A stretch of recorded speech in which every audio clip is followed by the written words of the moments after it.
you're focusing on recovery and you're mapping your program and you're mapping your approach and you're keeping in your mind fundamentally, okay, recovery is number one. Question, Papa Swole from Strength in All Forms. Papa Swole, do you think it's common for lifters to have too much lifting volume to the point of it screwing with energy levels? Even with sleep and diet on point, I've recently dialed back on volume. So, do I think it's common for lifters to have too much lifting volume to the point of it screwing with energy levels? You're talking about recovery. You're talking about overtraining or under recovery. So I think it's common for most people. Most people are under recovered. Most people are, honestly, most people are under recovered without lifting. That's why the 7 pillars are so important. Most people are under recovered, even for just functional life. Most people aren't getting enough sleep. Most people aren't eating good food. Most people aren't hydrating enough. Even without lifting, most people aren't doing basics for basic human health, even moving, just basic mobility, even walking enough. So yeah, I think people, and then take that average person that doesn't take care of their health without exercise. It's kind of like it's part of it, of course, but, and then take that person that, oh, let me go to the gym. And then they train hard. They're also not hydrating enough. They're also not eating quality foods. They're not sleeping enough. It makes it even worse. Of course, lifting and training is going to be better. You're not going to have, oh, I lift weights, but it's a good thing to do. It's better to do that and not have good recovery. It's better to exercise and move because most people have poor recovery even without lifting. So it's better to have lifting and also have poor recovery because you're getting other benefits from actually exercising and moving, but it doesn't negate the fact that you're not recovering properly. So if you're focusing on the 7 pillars, you're going to be focusing more on recovery. I really do think, especially after all my experience and what I do now, I'm not training with the same volume that I was when I was in the gym training.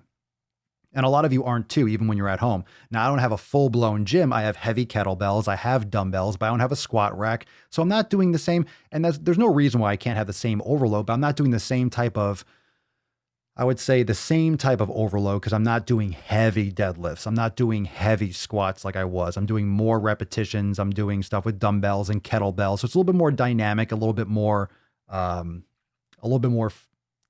loosely worded, I'll say functional, so to speak. So I'm still doing all the important movements. I'm working a lot more planes of motion. I'm not doing necessarily the same type of bodybuilding approach. And I'm experimenting with some different things that I haven't been focusing on from just going to the gym and doing a lot more sagittal plane stuff and doing a lot more multi-planar movements. But of course, with kettlebells and getting creative in a smaller space has been really eye-opening and really fun. And I feel better. My joints feel better. I have more mobility. I have less stiffness. I have less issues with any kind of tendonitis that has kind of been lurking in the corners from just doing weights in terms of the standard dumbbell work. When I was going to the gym, I did a little bit of kettlebell work, but now when I'm at home, I'm doing a lot more kettlebell work and integrating a lot more with dumbbells, which is obviously more stabilization. You have more customizable movements rather than being locked into a barbell position.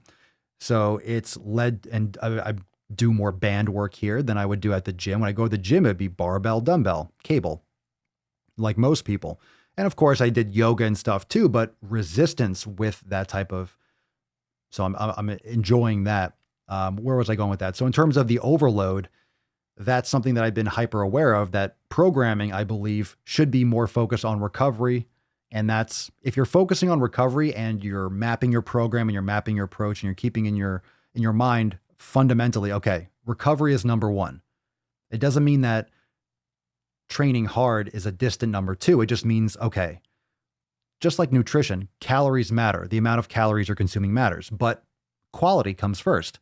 Get your quality, and then that's a close second. You still need to make sure you're not eating too much of it, but eating quality foods is going to help you with your binge eating or overeating because it's much more satisfying. You're getting more nutrients. You're less likely to have any issues with overeating, much easier to mitigate that. Same thing with recovery. If you're recovering enough, less likely to overtrain, less because you're not under recovering, much less likely to have an injury and so forth.